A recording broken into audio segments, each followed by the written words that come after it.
క్రీస్తునందు ప్రియ సహోదరులు సహోదరులకు వందనాలు. దానియేలు గ్రంథము 11వ అధ్యాయంలోని ప్రవచనాలను మనం అర్థం చేసుకునే ప్రయత్నం చేస్తున్నాం. మరొకసారి నేను మీకు చెప్తాను. దానియేలు గ్రంథము 11వ అధ్యాయము బాగా చదవండి. చదవకుండా ఈ వీడియో వినడం ద్వారా ఏమి ఉపయోగం లేదు. సో ముందు అక్కడ మీరు చదివి ఉండకపోతే వీడియో ఆపేసి 11వ అధ్యాయం ఒక 5-6 సార్లు గట్టిగా చదవండి. గట్టిగా లౌడ్లీ చదివిన తర్వాత మొదటి భాగము జాగ్రత్తగా విని ఆ తర్వాతనే రెండవ భాగము. ఇప్పుడు ఇది రెండవ భాగం. ఇది 17వ వచనము నుండి మనం చెప్పుకోబోతూ ఉన్నాం.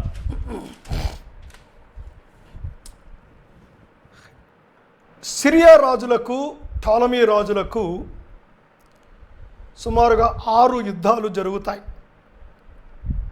అంటే క్రీస్తుపూర్వము 274 నుండి క్రీస్తుపూర్వము 166 వరకు లేదా 168 వరకు 6 యుద్ధాలు జరుగుతాయి. సో అదే మనము ఇక్కడ చార్ట్ మీకు పెట్టాను. తర్వాత మీరు ఆ చార్ట్ నోట్ చేసుకోవచ్చు. మొదటి సిరియా యుద్ధము 274 నుంచి 271 వరకు జరిగింది. ఇది 11వ అధ్యాయము 6వ వచనములో ఈ యుద్ధాన్ని గురించినటువంటి వివరణ ఉంది. 260 నుంచి 253 వరకు రెండవ యుద్ధం జరిగింది. ఇది కూడా 6వ వచనములోనే, అంటే టూకీగా క్లుప్తంగా ఈ 2 యుద్ధాల గురించి చెప్పేస్తాడు. 246 నుండి 241 వరకు 3వ సిరియా యుద్ధం జరిగింది. అది 7-8 వచనాల్లో మనము పర్టికులర్స్ చూస్తాం. 219 నుంచి 217 వరకు 4వ సిరియా యుద్ధం, అంటే టాలమీలకు సిరియన్లకు మధ్య జరిగినటువంటి యుద్ధాలు. ఇవి 10వ వచనములో చూస్తాం. 202 నుండి క్రీస్తుపూర్వం 202 నుండి 195 వరకు 5వ సిరియా యుద్ధము 17, 18, 19 వచనాలు. ఇది 6వ సిరియా యుద్ధము 170 నుంచి 168 వరకు. ఇది 22వ వచనములో చూస్తాం. ఆ తర్వాత చరిత్ర కూడా కొంత చూస్తాం. అంటే టాలమీలకు సెల్యూసిడ్లకు మధ్య జరిగే యుద్ధాలు, ఉత్తర రాజ్యానికి మధ్య జరిగే యుద్ధాలను గురించినటువంటి వివరాలు ఇవన్నీ కూడా. Now I am going to verse 17. 17వ వచనానికి వెళ్తూ ఉన్నాను.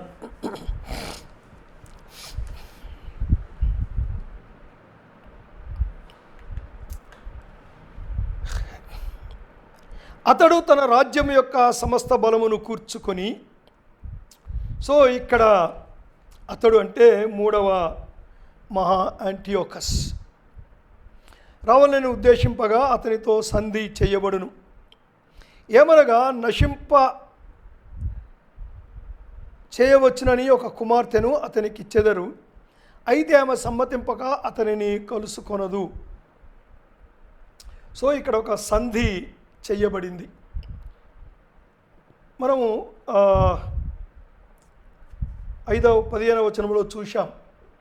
మీరు వీడియో నెంబర్ 1కి వెళ్తే 3వ యాంటియోకస్ 5వ టాలమీ ఎపిఫెనెస్ని యుద్ధం చేస్తూ ఆ యుద్ధంలో 203లో సీదోను కోటను ఆక్రమించుకుంటాడు. ఇక ఐగుప్తు కోటను ఆక్రమించుకొని దాన్ని కూలదోయడమే మిగిలింది. ఈ లోపున రోమా ప్రతినిధులు 200 BCలో క్రీస్తుపూర్వం 200లో రోమా ప్రతినిధులు 3వ మహా యాంటియోకస్ బెదిరిస్తారు. అందుకే 18వ వచనములో, ఆ తర్వాత 16వ అధ్యాయములో వచనములో ఇదంతా కూడా మనము చూస్తాము. ఇతను బెదిరించబడ్డంలో 2 సార్లు బెదిరించబడతాడు. తర్వాత చూద్దాం ఎందుకు బెదిరిస్తాడంటే, అతడు ఇక కోటను కూల్చాలి. అది వాళ్ళకి ఇష్టం లేదు రోమీలకు. ఎందుకంటే వాళ్ళు తమ సామ్రాజ్యాన్ని విస్తరించాలనుకుంటున్నారు. తమ సామ్రాజ్యములో మళ్ళీ సామంత రాజులు ఉండాలి కదా, వాళ్ళకి కోటలు ఉండాలి కదా. అందుకని సిరియాను ఒక సామంత రాజ్యంగా, పాలస్తీనాను ఒక సామంత రాజ్యంగా, ఐగుప్తును ఒక సామంత రాజ్యంగా ఉంచుకోవడము వారి యొక్క భవిష్యత్ ప్రణాళిక. అందుకని కోటలు పాడవడము, యుద్ధాలు అవ్వడము వాళ్ళకి అంత ఇష్టం లేదు. సో రోమీలు బలవంతులు కనుక 3వ యాంటియోకస్ సంధి చేసుకోవాల్సి వచ్చింది. ఆ సంధిలో భాగముగా తన కుమార్తె, ఒక కుమార్తె అంటాడు కదా, ఆ కుమార్తెనే 1వ క్లియోపాత్రా సైరా, క్లియోపాట్రా 1 సైరా, ఈమెను 5వ టాలమీ ఎపిఫెనేస్కు ఇచ్చి వివాహం చేస్తాడు. ఈ 5వ టాలమీ ఎపిఫెనేస్ 14 ఏళ్ల వయసు అప్పుడు. సో ఈ 3వ యాంటియోకస్ యొక్క ప్రణాళిక ఏంటంటే, ఈ Cleopatra very intelligent, very aggressive. ఈమెకు కూడా 14 ఏళ్ల వయసే, కానీ కాస్త అగ్రెసివ్గా ఉంది కనుక ఇతడు ఏమనుకున్నాడంటే, నా కుమార్తె కదా, ఈయనకిచ్చి వివాహం చేస్తే యుద్ధంతో పని లేకుండానే ఐగుప్తును కలిపేసుకోవచ్చు అన్నది అతని యొక్క ప్రణాళిక. చూడండి 19వ వచనం, 17 అతడు తన రాజ్యం యొక్క సమస్త బలమును కూర్చుకొని రావాలని ఉద్దేశింపగా అతనితో సంధి చేయబడును. ఇక్కడ రోమీలు బెదిరించారు. ఏమనగా నశింప చేయవచ్చునని, అంటే ఐగుప్తును నశింప చేయవచ్చు అనే ఉద్దేశంతో తన కుమార్తెను పెళ్లి చేస్తాడు. అయితే ఆమె సంబంధింపగా అతనిని కలుసుకొనదు. అయితే ఈ క్లియోపాత్రా తండ్రి మాట వినదు. ఆమె సర్వస్వతంత్రురాలిగా ఐగుప్తును పరిపాలిస్తుంది. క్రీస్తుపూర్వం 193 నుంచి 176 వరకు ఈమె పరిపాలన కొనసాగిస్తుంది అనే విషయాన్ని చరిత్రకారులు చెప్తారు. అయితే నేను క్రింద మరొక పెట్టాను చూడండి, 7వ క్లియోపాత్రా థియోఫిలోపేటర్ అని ఒకటి పెట్టాను. క్లియోపాట్రా 7 థియోఫిలోపేటర్, క్రీస్తుపూర్వం 69 నుంచి 30. ఎందుకు ఈ మాట ఇక్కడ పెట్టానంటే, జనరల్గా అందరికీ కూడా క్లియోపాత్రా అనగానే జూలియస్ సీజర్ క్లియోపాత్రా లేదా మార్క్ యాంటోనీ క్లియోపాత్రలు జ్ఞాపకానికి వస్తారు. ఆ క్లియోపాత్ర వేరు, ఈమె వేరు. ఒక రకంగా ఈ క్లియోపాత్రా 1 సైరా మార్క్ యాంటోనీ యొక్క క్లియోపాత్రకు ముత్తవ్వ. సో ఈ క్లియోపాత్ర అనగా ప్రపంచ ప్రఖ్యాతిగాంచిన మహా సౌందర్యవతి అని అంటారు. ఆమె వేరు. ఇప్పుడు మనం ఇక్కడ చెప్పుకుంటున్నటువంటి దానియేలు గ్రంథంలో ఈ యొక్క 17వ వచనంలో చెప్పబడినటువంటి క్లియోపాత్ర వేరు అని నేను మీకు I want to clarify. Okay, 18, 19 వచనాలు. అతడు ద్వీపముల జనముల తట్టు తన మనసును తిప్పుకొని అనేకులను పట్టుకొనును. అయితే అతని వలన కలిగిన అవమానమును ఒక అధికారి నివారణ చేయును, మరియు ఆయన అవమానమును అతని మీదకి మరలా వచ్చినట్లు చేయును. అది అతనికి రాక తప్పదు. సో ఇక్కడ ఒక జనరలైజ్డ్ ఇన్ఫర్మేషన్ ఇవ్వబడింది.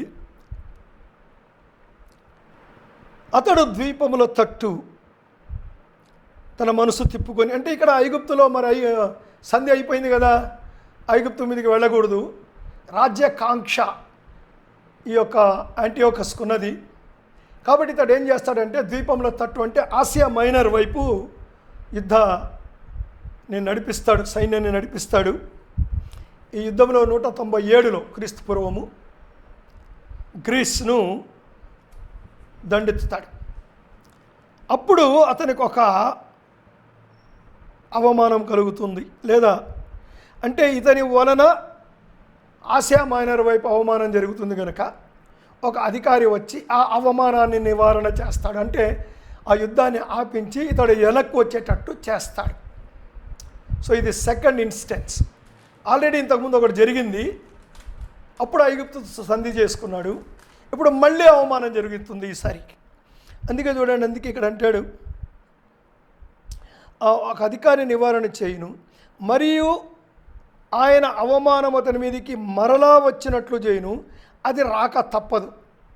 సో ఇక్కడ ఈ సేమ్ యాంటియోకస్ కాదు కానీ భవిష్యత్తులో మరొక యాంటియోకస్ వస్తాడు, వాడిని కూడా రోమీలో అవమానపరుస్తారు. సో అది ముందుగా ప్రవచనం కదండి, వెనక అది ముందుది కలిపి చెప్పేస్తారు.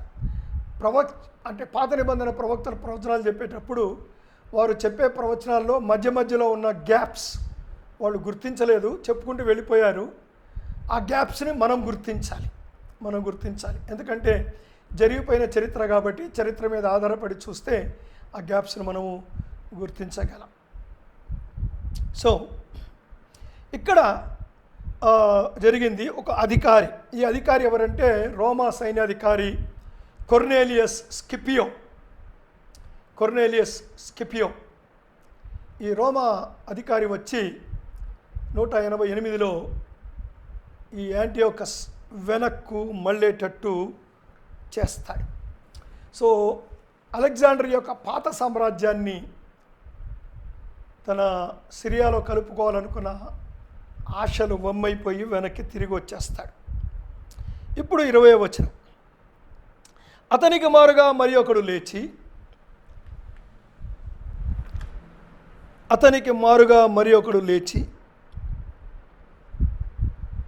ఘనమైన రాజ్యము ద్వారా పన్ను పుచ్చుకొని వానిని లేపును. కొన్ని దినములైన పిమ్మట అతడు నాశనమగును గాని ఈ నాశనము ఆగ్రహము వలననైనను యుద్ధము వలననైనను కలుగదు.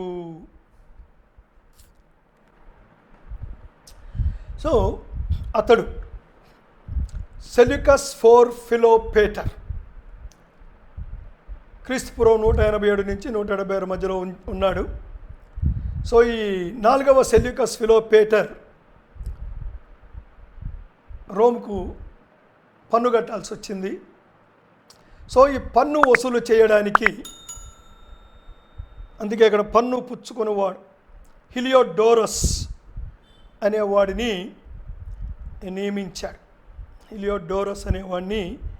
నియమించాడు. సో అతనికి మారుగా మరొకడు వచ్చాడు. ఆ మరొకడే 4వ యాంటియోకస్ యాంటియోకస్ ఎపిఫెనేస్ అనేవాడు వచ్చాడు. వాడి గురించి తర్వాత చరిత్ర చూస్తామనుకోండి. సో ఈ హిలియోడోరస్ ఇక్కడ ఏమంటాడంటే కొన్ని దినంలో అయిన పిమ్మట అతడు నాశనమగును కానీ ఈ నాశనము ఆగ్రహము వలనైనను యుద్ధము వలనైనను కలగదు.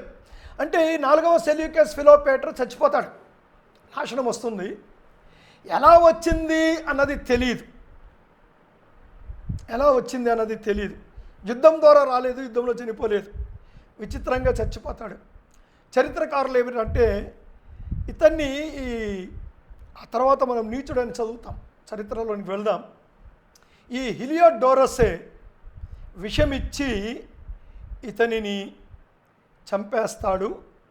ఆ తర్వాత ఈ 4వ యాంటియోకస్ ఎపిఫెనేస్ రాజు అవుతాడు. అతడే హిలియోడోరస్ ద్వారా అతన్ని చంపిస్తాడు అని ఒక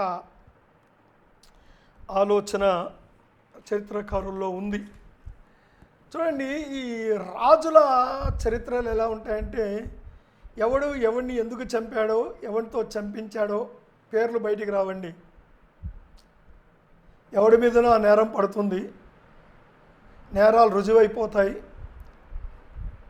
నిజంగా హత్య చేసి ఉండొచ్చు, లేదా హత్య ఒకటి చేసి మరొకటి మీద నేరం కూడా మోపవచ్చు. అవి రాజుల చరిత్రలో కామన్, అతి సామాన్యమైన విషయాలు అవి.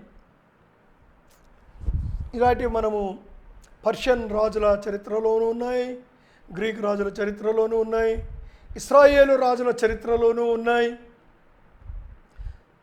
రోమా చరిత్రలోనూ ఉన్నాయి, తర్వాత బ్రిటిష్ హిస్టరీలోనూ ఉన్నాయి, భారతదేశ చరిత్రలో ఉన్న రాజుల చరిత్రలో కూడా ఉన్నాయి, మొఘల్స్ చరిత్రలో కూడా ఉన్నాయి. It is common. నా 21వ వచనం,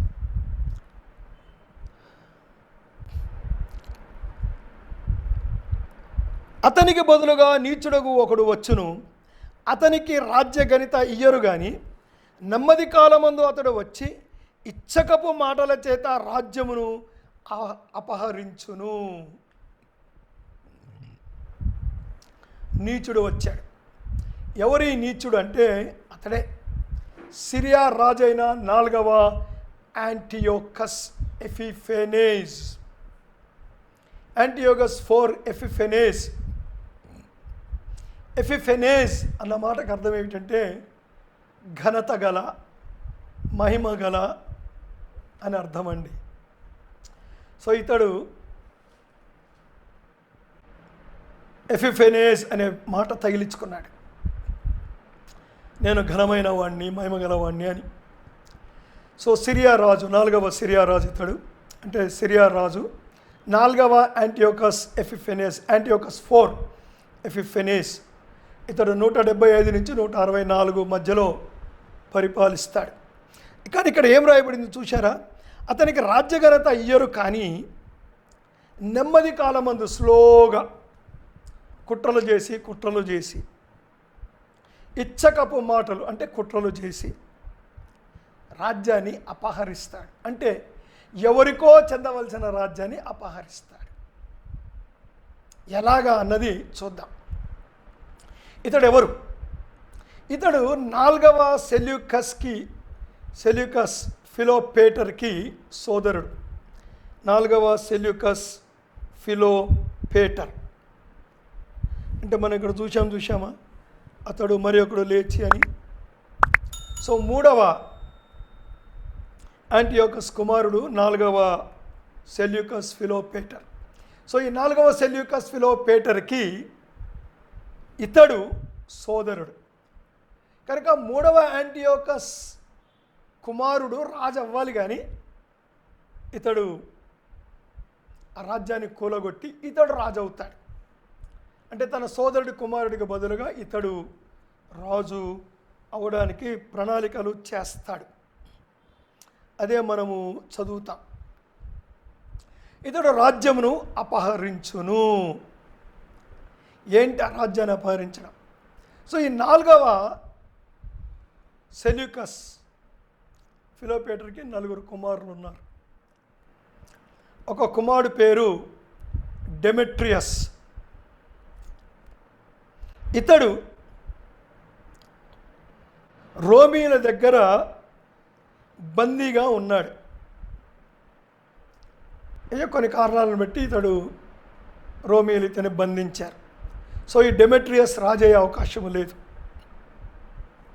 సో ఈ 4వ సెల్యూకస్ కుమారుల్లో 2వ వాడు యాంటియోకస్. ఈ యాంటియోకస్ వయసులో చిన్నవాడు.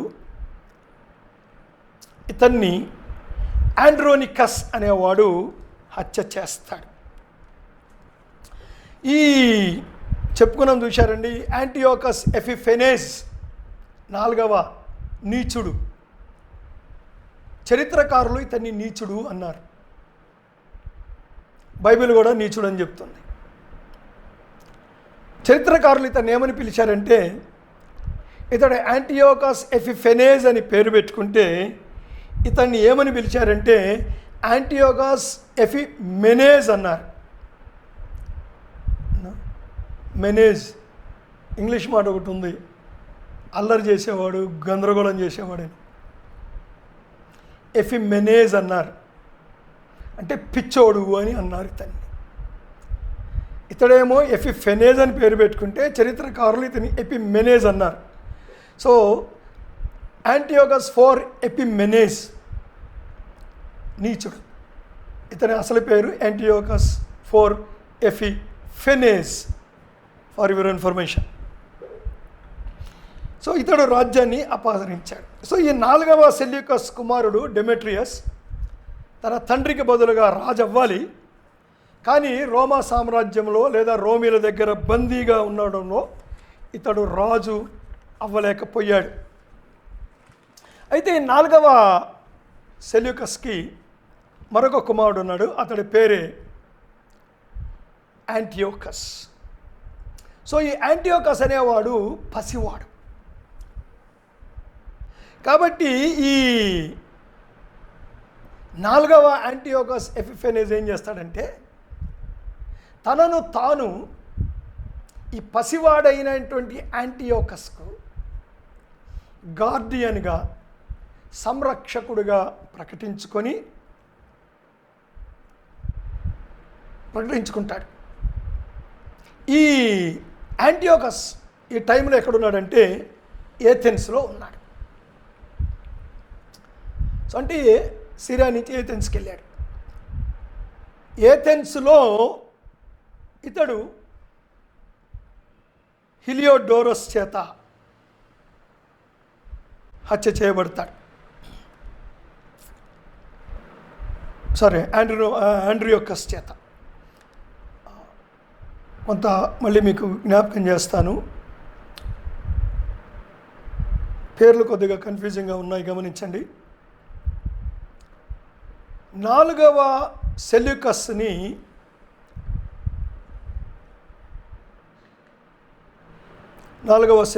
ఫిలోపేటర్ని హిలియోడోరస్ కోశాధికారి హత్య చేశాడు అని చెప్పుకున్నాం.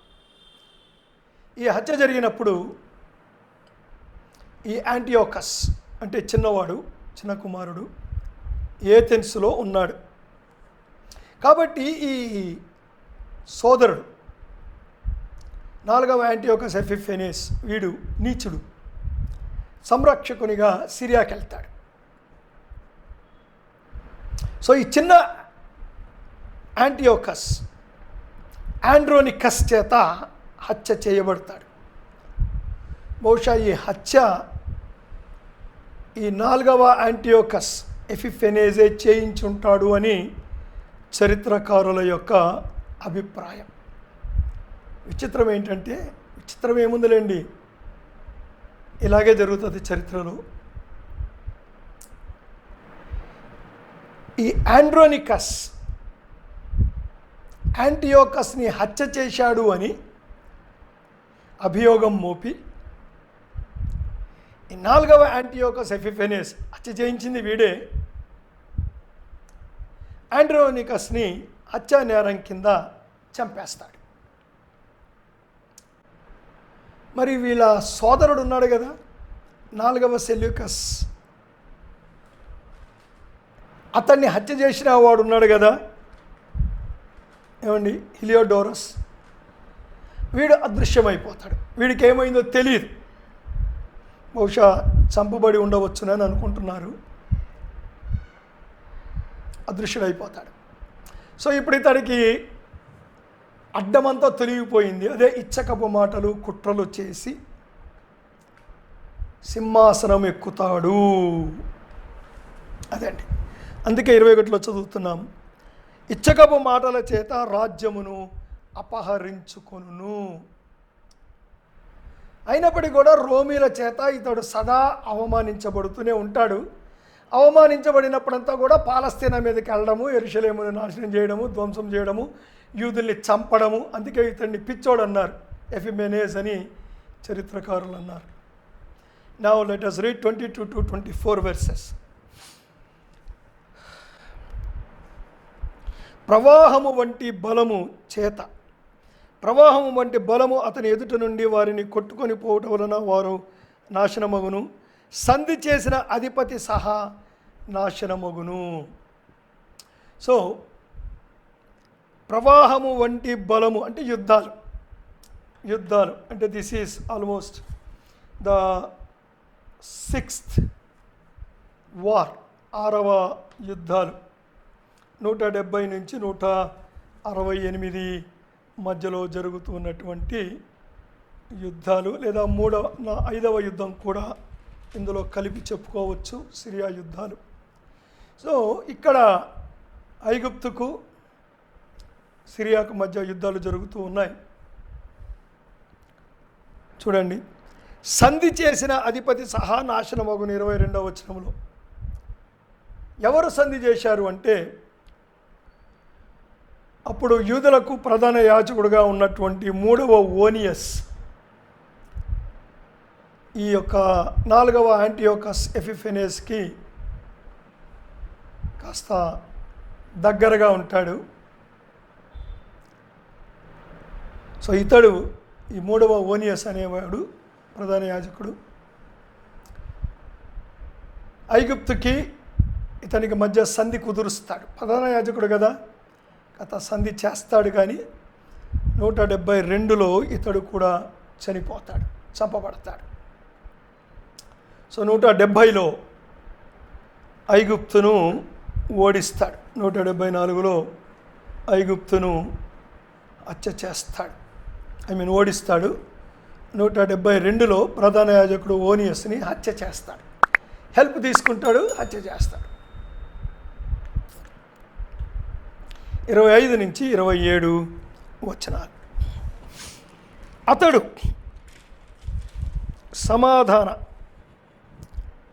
అతడు సంధి చేసినను మోసపుచ్చును, అతడు స్వల్ప జనము గలవాడైనను ఎదురాడి బలము పొందును. అతడు సమాధాన క్షేమము గల దేశమునకు వచ్చి తన పితరులు కానీ చెయ్యని దానిని చెయ్యును. ఏదనగా అతట ఆస్తిని, దోపుడు సొమ్మును, ధనమును విభజించి తన వారికి పంచిపెట్టును. అంతటా కొంతకాలము ప్రాకారములను పట్టుకున్నటకు కుట్ర చేయును. సో 24వ వచనములో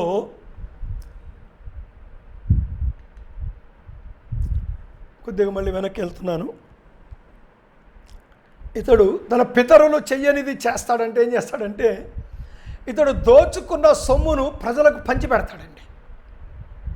సో ఇతడు బలాన్ని పెంచుకోవాలి కదా, ఇచ్చకపు మాటలు, కుట్ర, కుతంత్రము, తెలివితేటలు, లౌక్యము, ఇలాంటివన్నీ ఎక్కువ. సో ఇతడు కాస్త డబ్బును పంచి ప్రజల యొక్క మెప్పును సంపాదిస్తాడు. అదే 24వ వచనం చివరిలో మనము చెప్పుకున్నది. సో మంచితనము సంపాదించే ప్రయత్నం చేస్తాడు. 25వ వచనంలో అతడు గొప్ప సైన్యమును సమకూర్చుకొని దక్షిణ దేశపు రాజుతో యుద్ధము చేయుటకు తన బలమును సిద్ధపరచి. సో ఇక్కడ దక్షిణ దేశపు రాజు ఎవరంటే 4వ టాలమీ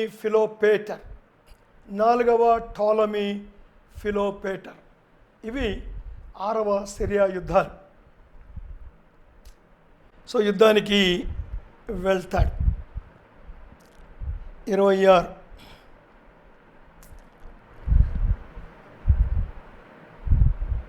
25 చూడండి. మళ్ళీ యుద్ధమునకు సిద్ధపడును. అతడు దక్షిణ దేశపు రాజునకు విరోధమైన ఉపాయములు చేయను ఉద్దేశించిన ఆ రాజు నిలవలేకపోవును. ఏమనగా అతని భోజనమును భుజించువారు అతనిని పాడు చేసెదరు, మరియు అతని సైన్యము ఓడిపోవును గనక అనేకులు హతమగుదురు. కీడు చేయుటకై ఆ 2 రాజులు తమ మనసులను సిద్ధపరచుకొని ఏక భోజన పంక్తిలో కూర్చుండినను కపట వాక్యములు ఆడెదరు. నిర్ణయకాలమందు సంగతి జరుగును గనక వారి ఆలోచన సఫలము కానేరదు. సో ఇక్కడ 27వ రాజు. ఇద్దరు కూడా మాటికి సంధి చేసుకుంటారండి, అన్ని దొంగ సంధులు. అందుకే చూడండి, వారు ఏక భోజనము కూర్చుంటారు, కలిసి తింటారు. ఏమండి, ఏక భోజన పంక్తిలో కూర్చుండెనను కపట వాక్యములు ఆడెదరు. అంత దొంగ సంధులు చేసుకుంటారు ఎప్పటికప్పుడు. ఏ సంధి నిలబడదు, ఎందుకంటే ఇద్దరిలోనూ సిన్సియారిటీ లేదు, ఇద్దరిలోనూ యథార్థత లేదు. సో అన్ని దొంగ సందులు, దొంగ మాటలు. మళ్ళీ యుద్ధాలు మామూలుగానే ఉంటాయి. ఈ ఇద్దరిలో ఏ ఒక్కరికి కూడా సంధిని గౌరవించాలి అనే ఆలోచన ఉండదు. ఆ విషయమే ఇక్కడ రాస్తూ ఉన్నాడు. Now verse 28. అతడు మిగుల ద్రవ్యం గలవాడై తన దేశమునకు మరలును, మరియు పరిశుద్ధ నిబంధనకు విరోధి అయి ఇష్టానుసారముగా జరిగించి తన దేశమునకు తిరిగి వచ్చును. సో పరిశుద్ధ నిబంధనకు విరోధి అయి, సో ఈ 4వ యాంటియోకస్ ఎపిఫెనేస్ వెనక్కి వచ్చేస్తాడు. అంటే ఐగుప్తుతో యుద్ధాలు చేసి వెనక్కి వచ్చేస్తున్నాడు. ఐగుప్తుకు సిరియాకు మధ్యలో పాలస్తీనా ఉంది, యెరూషలేము ఉంది. వస్తూ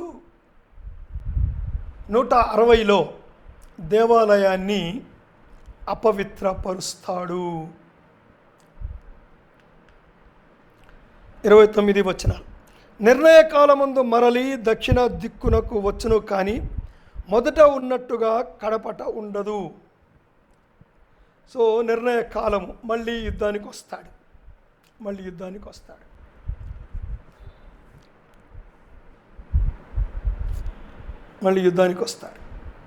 ఐగుప్తు నిర్ణయ కాలం అంటే యుద్ధం అని అర్థం అండి. కానీ మొదట ఉన్నట్టుగా ఉండదు, ఎందుకంటే బలాలు తగ్గిపోతున్నాయి, రోమీయులు బెదిరిస్తూ ఉన్నారు, ఇవన్నీ కూడా జరుగుతూ ఉన్నాయి చరిత్రలో. 30 వచనం గమనించండి. అంతటా కిత్తీల ఓడలు అతని మీదికి వచ్చుట వలన అతడు వ్యాకులపడి మరలి. సో ఈ 4వ యాంటియోకస్ ఎపిఫెనేస్ దండెత్తి యుద్ధానికి వస్తున్నాడు ఐగుప్తు మీదికి. అప్పుడు మార్గ మధ్యంలో కిత్తీయులు అంటే రోమీయులు, వీళ్ళు మార్గ మధ్యంలో అలెగ్జాండ్రియా ఉంటుంది. సో ఈ అలెగ్జాండ్రియాలో రోమా అధిపతి గయస్ పపిలియస్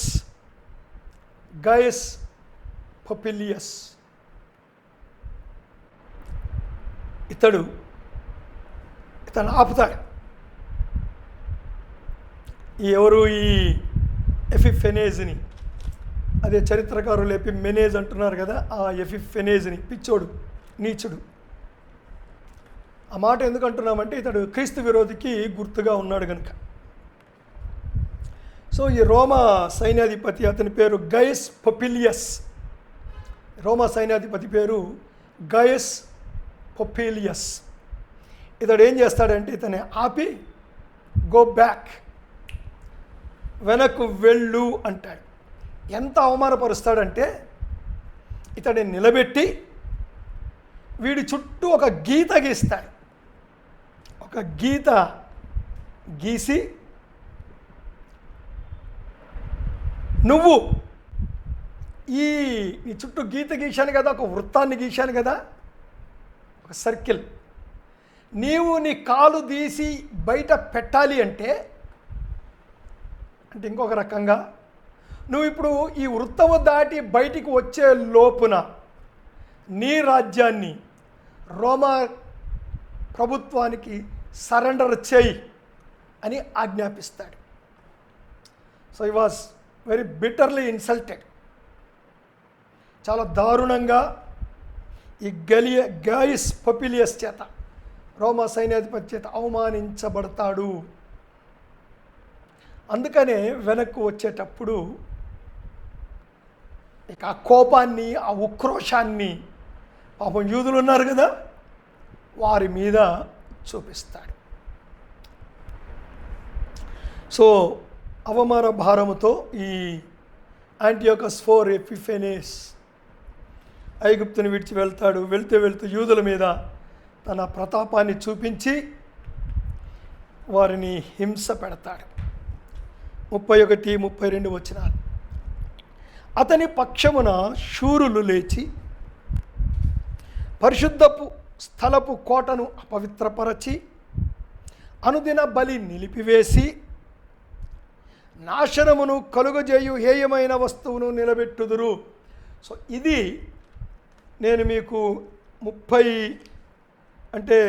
8వ అధ్యాయములోనికి వెళ్ళినప్పుడు దీని గురించి నేను వివరిస్తాను. 8వ అధ్యాయం అర్థం చేసుకోవాలంటే 11 అర్థం చేసుకోవాలి.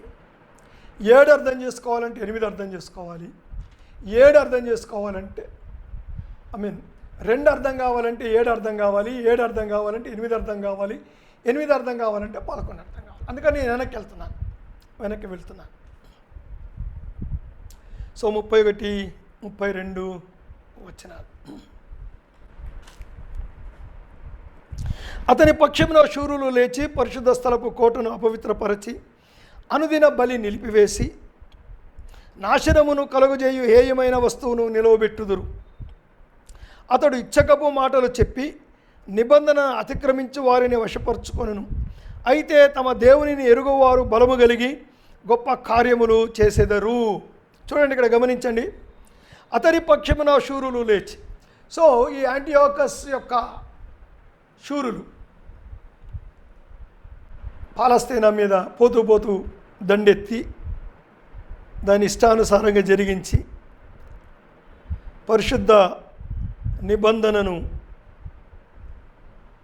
అపవిత్రపరచి అనుదిన బలి నిలిపివేసి ఏమైంది, హేయమైన వస్తువును దాంట్లో నిలబెట్టి ఇచ్చకపు మాటలు చెప్పి నిబంధనను అతిక్రమించి వారిని వశపరుచుకొని. అంటే యూదులలో కొద్దిమంది పనికిమాల వాళ్ళు ఉన్నారు. సో తనకి ఇష్టమైన వారిని ప్రధాన యాజకులుగా నిలబెట్టి, పనికిమాల వాళ్ళని, ఆరోను గోత్రికులు కాదు వీళ్ళు, ఇతడికి మచ్చిగా చేయబడి ఇతనికి అనుకూలంగా ఉండే వాళ్ళని నిలవబెట్టి చాలా అపవిత్రపరుస్తాడు. సో క్రీస్తు పూర్వం 167 డిసెంబర్ 14న యెరూషలేము దేవాలయములో జేయస్ ఒలింపియస్, అంటే వీళ్ళ దేవతలకు వాడు హెడ్. జేయస్ ఒలింపియస్ అనేవాడు రోమిలకైనా గ్రీకులకైనా కూడా. వాడికి ఒక బలిపీఠం కట్టించి డిసెంబర్ 25న ఒక ఆడ పందిని బలిచ్చి అపవిత్రపరుస్తాడు. సో గమనించి చూశారా, దేవాలయాన్ని అపవిత్రపరిచి ముందు యూదులను తనకు రాజ్యానికి వారసులుగా తన రాజ్యంలో పెట్టుకుంటాడు, కాస్త బాగా చూస్తాడు. కొద్ది కాలం అయిన తర్వాత అదే యూదులను హింసించి అదే యూదుల దేవాలయాన్ని అపవిత్రపరిచి అందులో జేయస్ విగ్రహం పెట్టి ఆడపందిని బలిస్తాడు. అదే రీతిగా క్రీస్తు విరోధి కూడా డిట్టో యూదులతో మంచిగుండి 3.5 సంవత్సరాల తర్వాత ఒక విగ్రహాన్ని, బహుశా వాడి విగ్రహాన్ని అందులో పెట్టి ఒక అబద్ధ ప్రవక్తను పెట్టుకొని, ప్రకటన 13లో చదువుతాం, ఈ అబద్ధ ప్రవక్త క్రీస్తు విరోధికి ఒక ప్రవక్తగా ఉంటాడు. అలాగే ఈ వీడి కాలంలో కూడా తనకు అనుకూలమైన ప్రధాన యాజకులు పెట్టుకొని యూదుని మోసగిస్తూ హింసిస్తూ ఉంటాడు. ఇతడు అందుకే నీచుడు అని దేవుని యొక్క వాక్యం చెప్తూ ఉంది. దిస్ ఈస్ జేయస్ విగ్రహం అండి.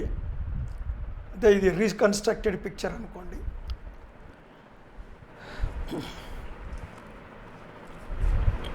ఇప్పుడు 33 జనములో 32 కూడా చదువు.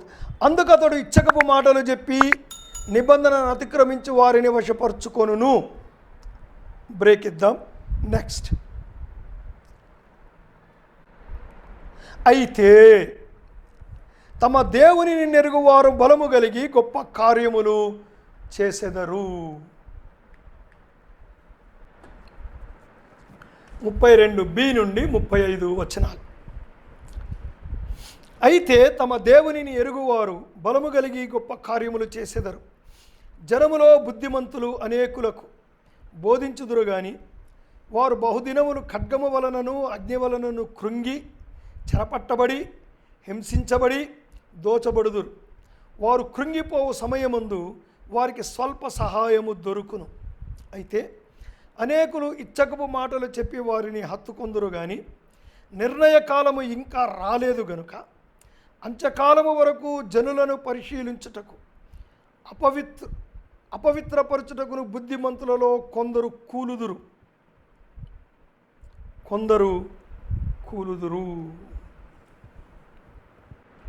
సో ఇక్కడ బుద్ధిమంతులు, దేవుని నెరుగువారు బలము కలిగి గొప్ప కార్యములు చేయుదురు.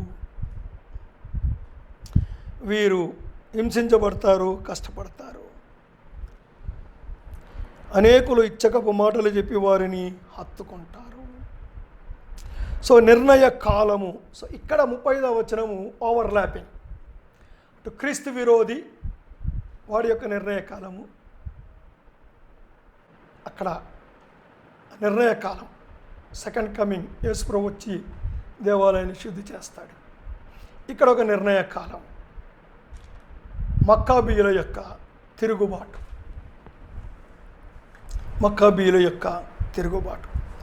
8వ అధ్యాయపు ప్రవచనాల్లో తేటగా అర్థం చేసుకుంటాం. అందుకని ముందుగా 11 చూస్తున్నాం. సో ఇక్కడ ఎపిఫెనేస్ పాలస్తీనా అంతటా కూడా ఈ జేయస్ విగ్రహాలను ప్రతిష్ఠిస్తాడు. బలిపీఠాలు కట్టి అనేకుల్ని బలులు ఇచ్చేటట్టుగా హింసిస్తాడు. అయితే ఆ టైంలో ఏమవుతుందంటే ఈ యెరూషలేం పట్టణానికి నైరుతి దిక్కున 17 మైళ్ళ దూరంలో ఒక స్మాల్ టౌన్, చిన్న పట్టణం ఉంది. మ్యాడిన్ అనే పట్టణం అది. సో ఈ మ్యాడిన్ అనే పట్టణములో ఇదొక జూయిష్ టౌన్, యూదుల యొక్క పట్టణం ఇది. ఇక్కడ మత్థాయస్ అనే ఒక వృద్ధ యాజకుడు ఉంటాడు. ఇతడు బలులు అర్పించడానికి నిరాకరించి తిరుగుబాటు చేస్తాడు. సో ఇతడు తిరుగుబాటు చేసి ఏం చేస్తాడంటే ఈ ఎపిఫెనేస్ యొక్క మత రాయబారి ఏర్పరచుకున్నాడు కదా కొద్దిమందిని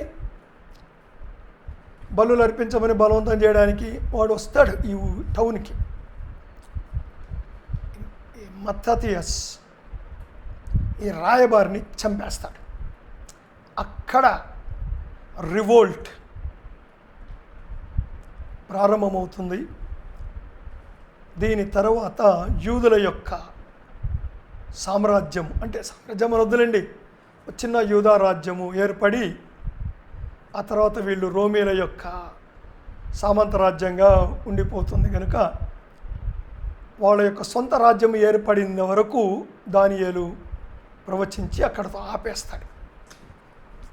ఆపేసి క్రీస్తు విరోధి దగ్గరికి వెళ్ళిపోతాడు. సో ఇతడు హాస్మోను వంశస్థుడు కనుక హాస్మోనియన్ రూల్ అంటారు. ఇశ్రాయేలు చరిత్రలో దావీదు, హిజ్కియా వీళ్ళందరి తర్వాత హాస్మోనియన్ రూల్ బాగుంది అని చెప్పుకుంటారు. దాన్ని మకాబియన్స్ రూల్ కూడా అంటారు ఆ తర్వాత. సో ఇతనికి హాస్మాన్ వంశస్థుడు. ఈ మత్తతియస్కి 5 కుమారులు ఉన్నారు. సో ఈ 5 జ్యూడస్ అనేవాడు ఒక కుమారుడు.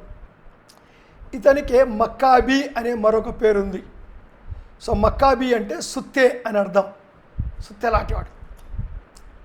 సో అందుకని ఇతన్ని జ్యూడస్ మకాబియస్ అన్నారు. ఇతన్ని జ్యూడస్ మకాబియస్ అన్నారు. సో ఈ జ్యూడస్ మకాబియస్ అనేవాడు ఈ యాంటియోకస్ ఎపిఫెనెస్కి లోబడకుండా పారిపోయి సైన్యాన్ని సమకూర్చుకొని అప్పుడు ఈ సైన్యం జ్యూడస్ మకాబియస్ నాయకత్వంలో యాంటియోకస్ IV ఎపిఫెనెస్ మీదకి యుద్ధానికి వచ్చి ఆ యుద్ధంలో వాడిని ఓడించి దే లిబరేట్ జెరూసలేం. ఒక రకంగా ఇతడు మరొక యెహోషువ, యూదులకు మరొక యెహోషువ.